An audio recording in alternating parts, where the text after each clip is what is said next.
hija obedece a su padre? ¿Por ser obedientes a Dios? ¿Porque les toca? ¿Por amor a ellos? ¿Por amor a Dios? ¿O incluso por miedo a ellos? También obedecen. Tal vez las motivaciones pueden ser diferentes en cada persona. O tal vez la motivación inicial era una antes y luego cambió. Muchas veces podemos obedecer también por miedo a las consecuencias. ¿Cierto? Obedezco a mi mamá, porque si no me pega. Obedezco a mi papá, porque si no me pega. Pensando en el qué dirán o en el qué me harán por hacer esto o por hacer aquello. La idea es que la porción de Gálatas que leeremos a continuación nos dé luz de las motivaciones correctas o incorrectas que podamos tener en el tema de la obediencia. Quiero que me acompañen, hermanos, a Gálatas capítulo 5, versículos 1 al 15. Gálatas capítulo 5, versículos del 1 al 15.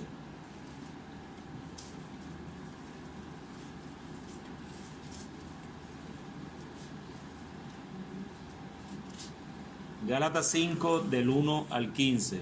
Leo para ustedes. Estad pues firmes en la libertad con que Cristo nos hizo libres, y no estéis otra vez sujetos al yugo de esclavitud. He aquí, yo Pablo os digo que si os circuncidáis, de nada os aprovechará Cristo. Y otra vez testifico a todo hombre que se circuncida, que está obligado a guardar toda la ley. De Cristo os desligasteis, lo que por la ley os justificáis, de la gracia habéis caído.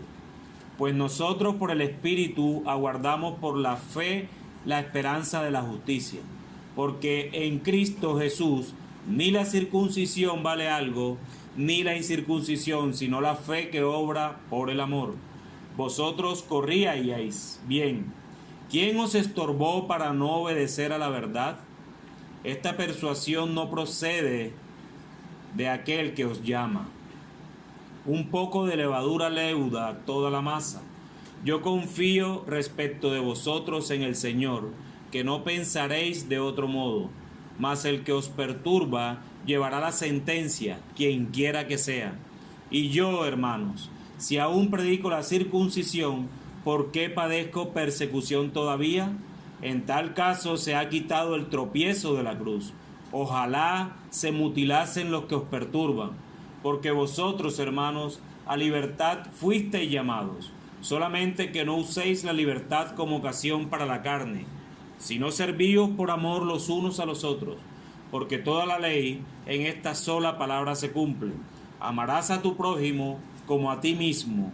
Pero si os mordéis y os coméis unos a otros, mirad que también no os consumáis unos a otros. Bien, hermanos, pregunto, ¿qué ha hecho Cristo? ¿Cuál debe ser nuestra respuesta a lo que ha hecho Cristo? ¿Qué ha hecho Cristo?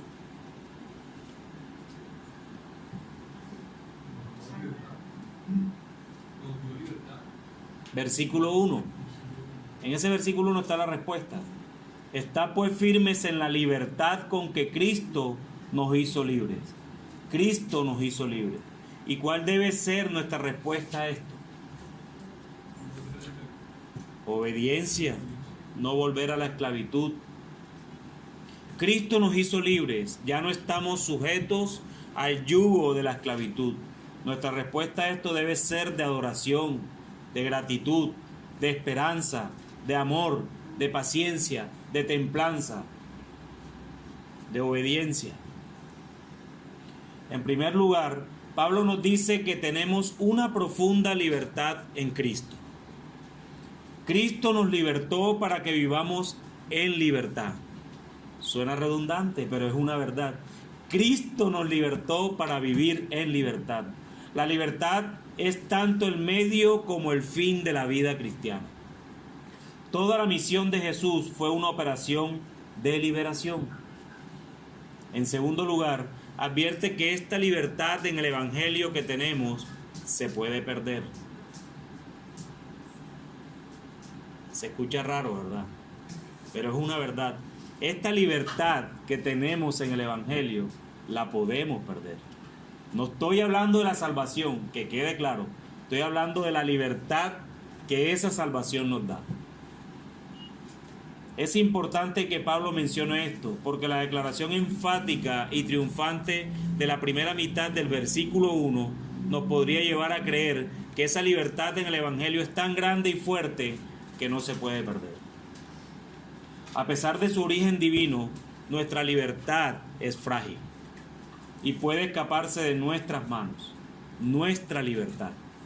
Entonces hay por lo menos dos implicaciones de esto. Uno, para conservar nuestra libertad debemos mantenernos firmes. Los creyentes libres deben mantenerse firmes en su libertad.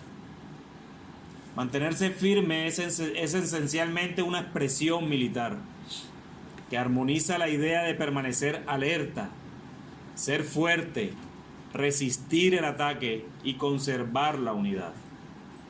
No podemos perder nuestra salvación, como lo dije anteriormente, pero podemos perder nuestra libertad de la esclavitud del temor. Y en segundo lugar, la religión que guarda la ley es realmente esclavizante.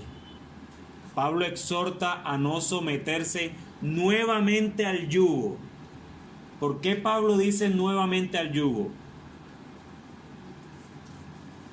Los Gálatas habían sido liberales a morales. Recuerden que antes de que los Gálatas conocieran del Señor, eran unos amorales, unos paganos, lo que podríamos ser nosotros antes de conocer al Señor. Y ahora están a punto de convertirse en conservadores ultramorales. Ya Cristo nos libertó, sin embargo, nosotros nos circuncidamos. Ese es el tema central de esta porción. Y ese ha sido el tema central de toda la carta que hemos leído hasta ahora. La circuncisión, la incircuncisión. Cristo más las obras. Cristo más. Ambas situaciones conducen a la misma esclavitud espiritual. Pero Pablo no acaba allí, sino que sigue replicando en el versículo 2. ¿Harán de Cristo su tesoro en quien encuentran su perdón y plenitud? ¿O preferirán guardar la ley, la circuncisión? La enseñanza de los falsos maestros era: a menos que ustedes se circunciden conforme a la tradición de Moisés, no pueden ser salvos. Eso era lo que los falsos maestros estaban enseñando. Mientras que Pablo lo que les dice es precisamente lo contrario. Si siguen esa acción que los falsos maestros les están diciendo, entonces ustedes están mostrando que no son salvos.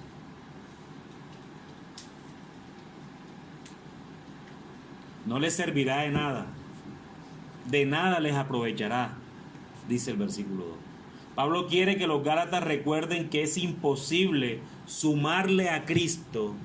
Es imposible sumarle a Cristo sin que esto mismo le reste a Cristo. ¿Se entiende? Es imposible que tú, hermano, puedas sumarle algo a la salvación que Cristo te dio, porque eso automáticamente lo que estás haciendo es restarle a Cristo. Estás restándole. ¿Por qué? Porque estás quitando de Él una porción que tú crees que debes dar en pro de tu salvación.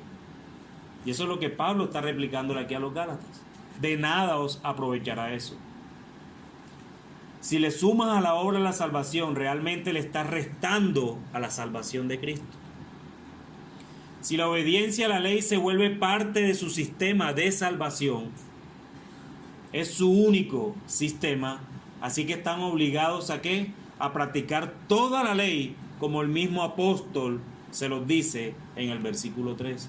Bueno, listo, ustedes van a aplicar toda la ley para su salvación. Bueno, la tienes que cumplir toda, a cabalidad, sin pecar. Y eso es lo que los Gálatas les estaban enseñando a estos falsos maestros. Detrás de toda esa circuncisión que le estaban pidiendo, estaban diciéndole: cumple la ley, cumple la ley. Pero viene una gran pregunta al respecto del versículo 4. ¿Quiere decir que los cristianos verdaderos pueden perder su salvación? ¿Que pueden verdaderamente caer de la gracia? ¿Qué dice el versículo 4? Alguien que lea el versículo 4, por favor. De Cristo os desligasteis, los que por la ley os justificáis, de la gracia habéis caído. De la gracia habéis caído. Ese texto ahí puede ser muy confuso, hermanos. Y por eso esta pregunta, ¿quiere decir que los cristianos verdaderos pueden perder su salvación? ¿Que pueden verdaderamente caer de la gracia? ¿Ustedes qué dicen? ¿Sí o no? Eso es sencillo, ¿sí o no? No. No. Uno se ríen, no saben. Están nerviosos. El cristiano basa toda su vida en la seguridad y certeza de su aceptación presente y futura delante de Dios. La seguridad de la salvación no es posible si pensamos que debemos ganar, ni aún mantener nuestra salvación por nuestros propios esfuerzos. Si nos mantenemos salvos por nuestra manera de vivir, ¿cómo podemos estar seguros que estamos siendo lo suficientemente buenos para retener el favor de Dios? Listo, tú me dices que la salvación tú te la has ganado. Ahora te pregunto, ¿y tú cómo sabes que te la has ganado? ¿Tú cómo sabes que has sido suficientemente bueno delante de Dios para decir yo me gané mi salvación? ¿Cuál es el estándar que tú tienes? Si piensas así, es imposible. No ganamos nuestra salvación por nuestro comportamiento y no podemos entonces perderla por nuestro comportamiento. El apóstol Juan, refiriéndose a cualquier persona que le da la espalda a la fe de manera permanente, dice, en realidad ellos no eran de nosotros. Si lo hubieran sido, se habrían quedado con nosotros. Porque muchas veces podemos caer en ese error. Aquellos hermanos que estuvieron con nosotros largos años al lado de nosotros y de repente empezaron a blasfemar del Señor, sea por palabra o sea por testimonio. Y muchos tienden a decir, ay, mira que él perdió su salvación. No, hermano, nunca fue salvo. Porque si hubiesen sido de nosotros, hubiesen permanecido con nosotros, lo que dice el apóstol Juan. Salieron de nosotros para que se manifestara que no eran de nosotros. Y eso es lo que el apóstol Juan está enseñando allí también. Su argumento es que los verdaderos cristianos son salvos por gracia y demuestran que son cristianos cuando siguen confiando en la gracia. De igual manera, los que se apartan de la gracia realmente nunca confiaron en ella. Es por esto que Pablo puede decir en el versículo 10, me estoy adelantando un poco, porque es importante, porque hasta aquí podemos pensar de que, wow, los gálatas entonces no eran, o sí eran. ¿Será que sí? ¿Será que no? Pero Pablo, inspirado por el Espíritu Santo, dice en el versículo 10, yo confío respecto de vosotros en el Señor, que no pensaréis de otro modo. O sea que Pablo tenía la certeza absoluta de que los gálatas eran hermanos en la fe de él. Para resumir, Pablo les está diciendo a los gálatas hasta este versículo 4. No importa que ustedes insistan en que han sido convertidos o que digan que sienten que Cristo ha cambiado sus vidas. Si deciden que su salvación depende de alguna manera de su desempeño, niegan la salvación solo por fe, solo en Cristo. Eso es lo que Pablo les está diciendo a los gálatas hasta este versículo 4. Pero además dice que confío que no lo harán en el versículo 10. Y no pueden ser salvos por él. Pablo nos está diciendo que esta prueba es decisiva para saber si alguien es o no es cristiano. ¿Va claro hasta ahí la idea? ¿Puedo preguntar y ustedes me responderían? Sí. Bueno, entonces, ¿cuáles son las expresiones de la verdadera fe salvadora y cuáles no lo son? Sigan su guía. ¿Cuáles son las expresiones de la verdadera fe salvadora y cuáles no lo son?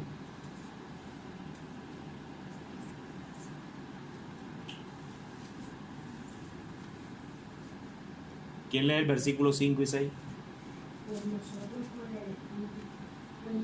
por el Espíritu aguardamos por la fe y esperanza de la justicia, porque en Cristo Jesús ni la circuncisión vale algo, ni la incircuncisión, sino la fe que obra por la fe. Entonces, aguardamos por fe la esperanza de la justicia, la fe que obra por el amor. Esas son expresiones de la verdadera fe salvadora. Aguardamos por fe la esperanza. ¿Saben qué es aguardar? Eso, lo abrazamos. Pero lo abrazamos de tal manera que no lo soltamos. Confiamos plenamente en esa esperanza. El óxido hace que se Nos aferramos. Exacto, nos aferramos a eso. Más allá de nuestras circunstancias. Nos anclamos. Como ahorita muy bien lo decía Carlos. Nos anclamos de tal manera que cualquier cosa que nos pase, nosotros seguimos anclados en esa esperanza. ¿Y cuáles no las son? La circuncisión. En carta a los Gálatas, sí. La circuncisión nada más. La incircuncisión también. Entonces no lo son aquellas que tratamos de hacer creyendo que esas son las que nos salvan. En los Gálatas se refiere a la circuncisión o a la incircuncisión. En vez de esforzarse por la justicia, un esfuerzo que está condenando al fracaso, Pablo anima a los Gálatas a simplemente aguardar la justicia que es nuestra esperanza. Aguardamos esta justicia. Sabemos que viene, mis hermanos. Nosotros sabemos, confiamos en que eso viene, que está en camino. No sabemos cuándo, pero viene porque Él lo prometió. Así que podemos esperar con ansias, ojo, con ansias, mas no con ansiedad.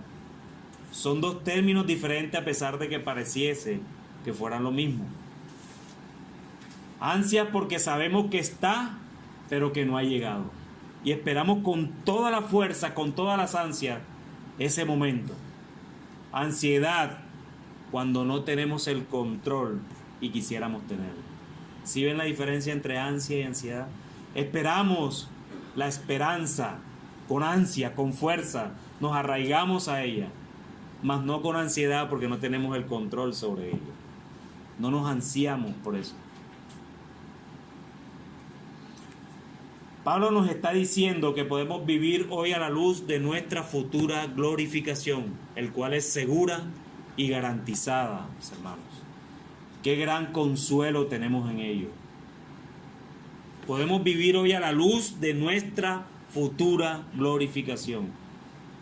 Porque recordemos que somos hijos adoptados por Él y también herederos de la promesa. Pablo dice que por medio de la fe y la obra del Espíritu podemos, y lo haremos, aguardar ansiosamente esta justicia, esta gloria segura. Esperar no es solo un acuerdo intelectual en torno hacia dónde nos dirigimos. Eso no es esperar.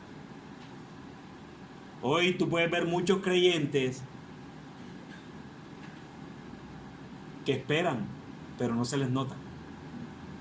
Y creo que esperan. Sé que esperan porque profesan al Señor, pero no viven esa esperanza, sino que lo mantienen aquí. El Señor volverá. Apocalipsis lo dice. Sí, lo dice. La Biblia lo dice. Yo también sé que lo dice. Pero no viven. Y el lenguaje debe ser tan vívido y los resultados tan poderosos que deben estar describiendo eso en nuestras vidas permanentemente. Consiste en la meditación y la reflexión sobre nuestra justificación, la meditación y la reflexión sobre nuestra adopción, en la meditación, en la reflexión sobre nuestra futura glorificación. Y en consecuencia hará que dirijamos nuestras acciones en conformidad a eso. Actuamos porque sabemos que el Señor nos escogió. Actuamos porque sabemos que el Señor nos justificó. Actuamos porque sabemos que el Señor nos ha salvado. Actuamos porque sabemos que el Señor volverá. Y el día que Él vuelva, estaremos con Él eternamente glorificados. Y nuestra vida debe reflejar eso. Cuando tú vives, cuando una persona incrédula te ve, tú tienes que parecer totalmente diferente, porque esa persona tiene su esperanza en este mundo. Nuestra esperanza está en la Nueva Jerusalén, en la Sión de Dios. Y así debe vivir. No importa dónde nos encontremos. Si estamos en el colegio, no importa. Si estamos en la universidad, no importa. Si estamos en el trabajo, no importa. Debe ser la misma actitud del creyente donde quiera que esté. Si estamos en la casa y nadie nos ve, no importa. El Señor está viendo a sus hijos cómo se gozan en pos de esa glorificación futura.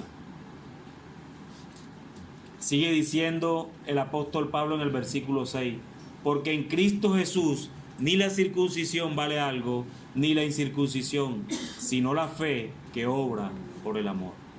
Les está diciendo en resumen, ni el esfuerzo moral, ni el fracaso moral valen algo. Punto. ¿Por qué? En primer lugar, ni la religiosidad, ni la falta de religiosidad cuentan para establecer una relación con Dios.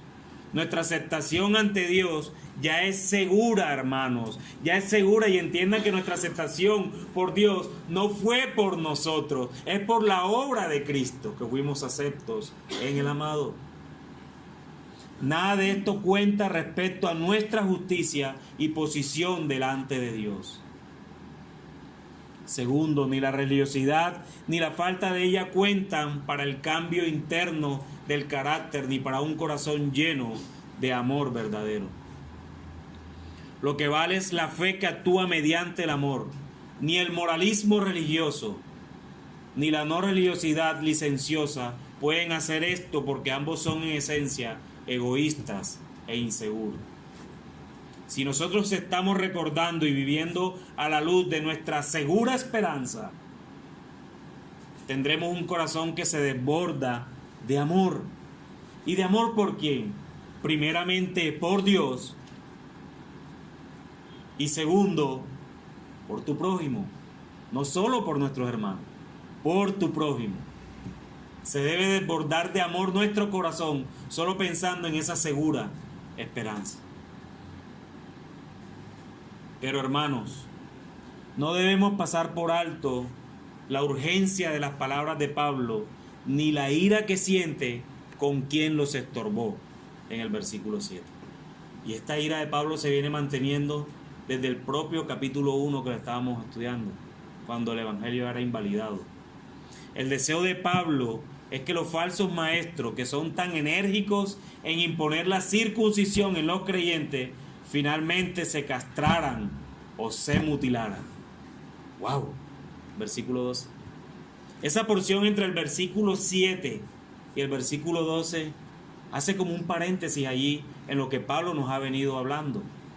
John Stott dice al respecto de esos textos: me aventuraría a decir que si estuviéramos interesados por la iglesia de Dios y la palabra de Dios como lo estaba Pablo, nosotros también desearíamos que los falsos maestros fueran extinguidos de la tierra. ¡Wow! Fuerte. ¿Cierto?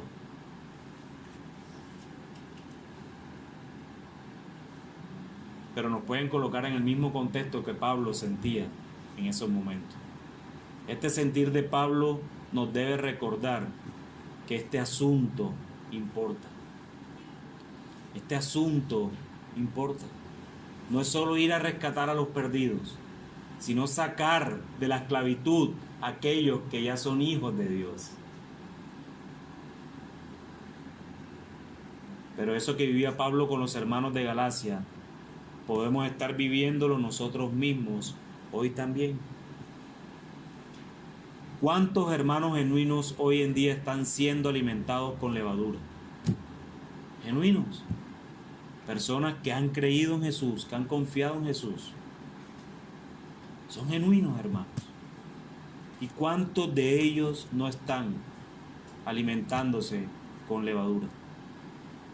Los están haciendo esclavos nuevamente. Gracias a estos falsos maestros han dejado de obedecer la verdad para colocar sobre sus hombros cargas que no le corresponden. ¿Y qué está haciendo la iglesia por ello? ¿Qué estamos haciendo nosotros por ello? Hoy queremos, hermanos, muchas veces ser más misericordiosos que Dios. Pablo los llamó anatemas, ¿recuerdan? Y hoy nos da temor denunciarlos públicamente para que sean conocidas sus malas obras. ¿Por qué no denunciarlos? Si el Señor nos ha mandado a hacerlo también. Si está en tu oportunidad, hermano, alejar a creyentes genuinos de esas enseñanzas, bendito sea el Señor por eso. Recuerda que muchos de nosotros fuimos sacados de esas enseñanzas. Y es el argumento de Pablo entre los versículos 7 y el versículo 12. Vosotros corríais bien. ¿Quién os estorbó para no obedecer a la verdad? Esta persuasión no procede. ¿Vieron? Esta persuasión que esos falsos maestros están haciendo no procede de aquel que os llama, de Dios. Un poco de levadura leuda toda la masa. Yo confío respecto de vosotros en el Señor, que no pensaréis de otro modo. Mas el que os perturba llevará la sentencia. Esos falsos maestros llevarán la sentencia, quien quiera que sea. Y yo, hermanos, dice Pablo, si aún predico la circuncisión, ¿por qué padezco persecución todavía? En tal caso se ha quitado el tropiezo de la cruz. Ojalá se mutilasen los que os perturban. Fuerte, ¿verdad? Fuerte. Si yo predicara la circuncisión, ¿por qué padezco persecución todavía? Dice Pablo. Ese es como un paréntesis que hay en la historia entre el versículo 1 y el versículo 15. Otra vez Pablo como que recuerda nuevamente a estos falsos maestros y les dice todo esto. Mira, esa persuasión que ellos están haciendo no procede del Padre, no procede de Dios. Eso no es de Dios.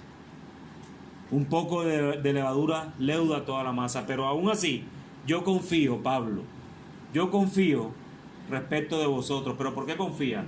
¿Por la actitud de los Gálatas?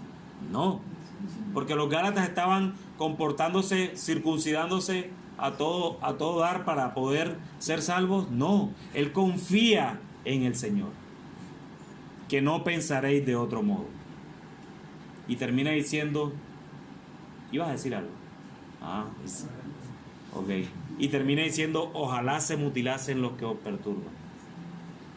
Pero bien, hermanos, luego de la desviación esta de Pablo, cargada de mucha emoción además, Pablo retoma el hilo del versículo 6. Mientras que el mensaje de los versículos 1 al 12 o 1 al 6 con ese paréntesis del 7 al 12 no, dice, no pierdan la libertad del evangelio. Eso es lo que técnicamente Pablo les está diciendo entre el 1 y el 6. No pierdan la libertad del evangelio, hermano. Aquella libertad que ustedes tienen en Cristo, no la pierdan. Ustedes ya fueron sacados de esclavitud cuando eran unos paganos. Yo les prediqué y fueron libertados por el Señor, y ahora nuevamente están cayendo en esclavitud, que para ellos puede ser santa, porque no es que estamos haciendo los mandamientos de Dios. No, esos son mandamientos de hombre. Circuncidarse. No, les está diciendo Pablo entre el versículo 1 y el versículo 6.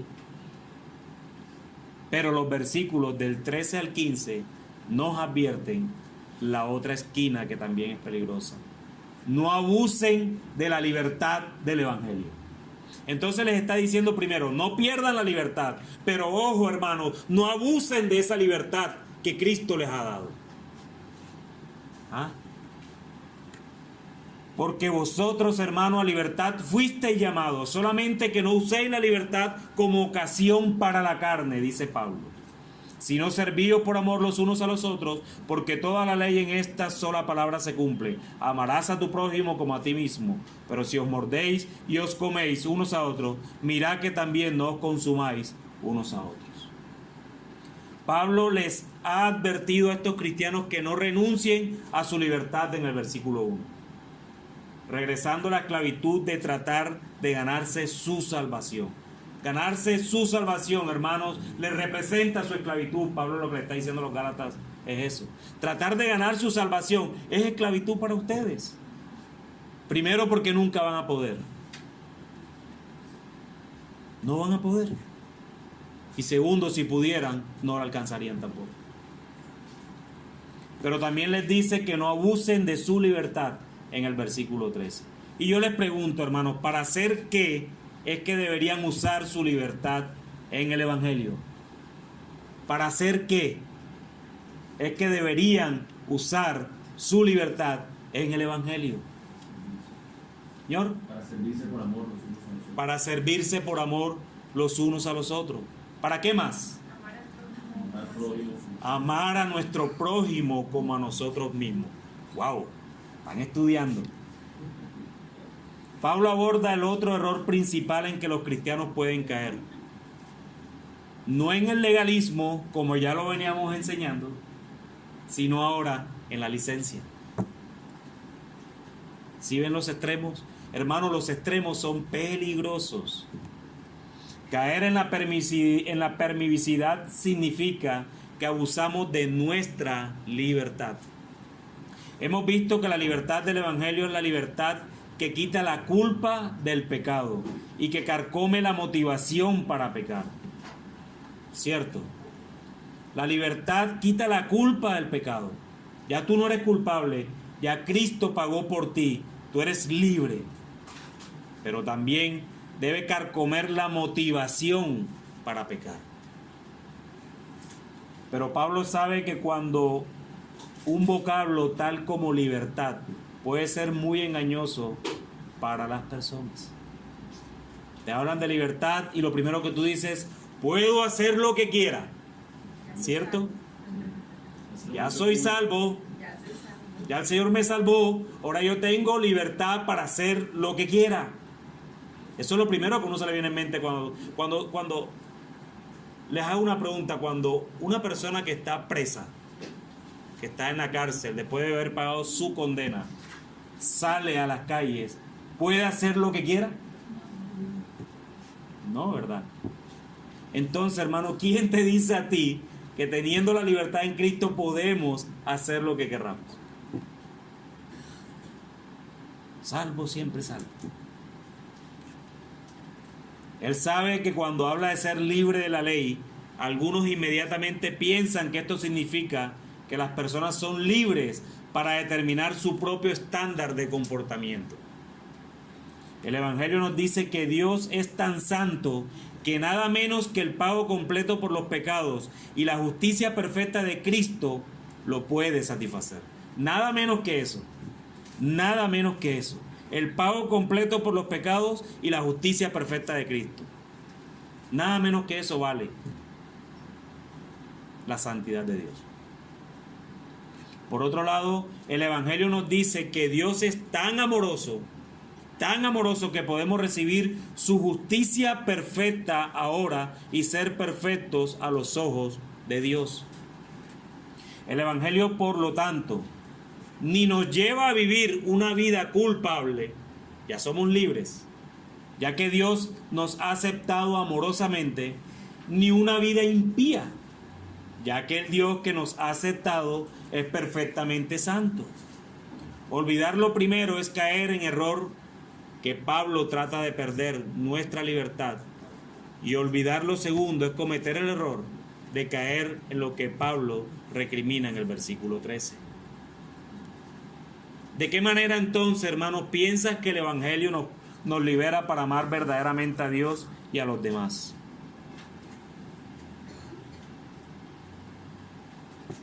Porque nos quita todo peso de esclavitud, de creer que haciendo algo tengo mi libertad, y el Evangelio nos hace verdaderamente libre para amar a Dios y amar a los demás. ¿Y de qué manera piensas que el Evangelio nos motiva para amar a Dios y a los demás? Nos muestra Cristo el ejemplo que hizo eso. Así es. Pensando en aquel que no pensó en sí mismo, sino que por amor se hizo hombre.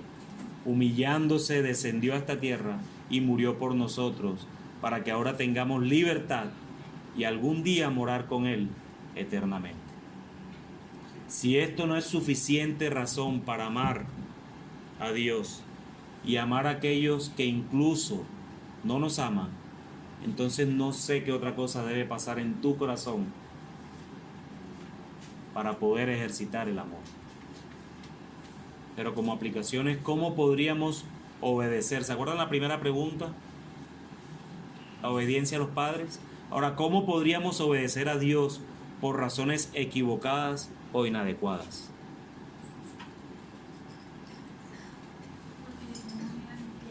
Porque le tenemos miedo al infierno. ¿Ve? No lo había escrito. Por evadir nuestras responsabilidades. Tal vez por cumplir con un estándar. Por quedar bien delante de los demás. Él es cristiano. Querer torcer su brazo para nuestro beneficio. Querer torcer el brazo de Dios para beneficio nuestro. No, Señor, yo te sirvo si tú. Yo te sirvo si tú. Yo te sirvo si tú. Estuvieron el domingo en el sermón de la santidad. ¿A quién enviaremos? Yo, Señor, yo no sé para dónde voy, pero yo voy. Yo no sé si Isaías hubiese dicho lo mismo si el Señor lo hubiese anticipado, el versículo 9 y 10. Seguro que sí. Por apariencia de piedad, tal vez. Cuando tratamos de ser más buenos que otros. Cristo es suficiente, mis hermanos. Cuando estamos en Cristo, sus mandamientos no son gravosos. Sus mandamientos son un deleite y en un corazón convertido hay un anhelo permanente de querer hacer su voluntad. Como el mismo apóstol Pablo nos enseña en otras cartas. Esto es una carrera, hermanos. Y muchos tratarán de apartarnos del camino por donde debemos seguir compitiendo esta carrera. Tal vez no tenemos el problema de los falsos maestros que tenían los Gálatas, nosotros. Y bendito sea el Señor por eso. Pero podemos tener otros estorbos, por ejemplo, nuestro propio corazón. Quizás creemos que debemos hacer algo, demostrar algo a los demás para sentir que estamos cumpliendo y tratar de ganar el favor de Dios. O por otro lado, abusar de nuestra libertad para cometer acciones que pueden llegar a ser pecaminosas o de estorbo a otros hermanos incluso. El Evangelio sí te libera para vivir de la manera que quieras.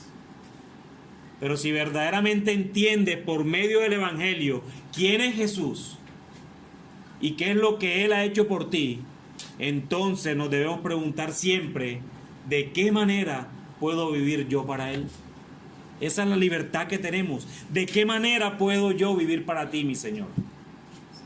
Y la respuesta será, mira la voluntad de Dios expresada en la ley.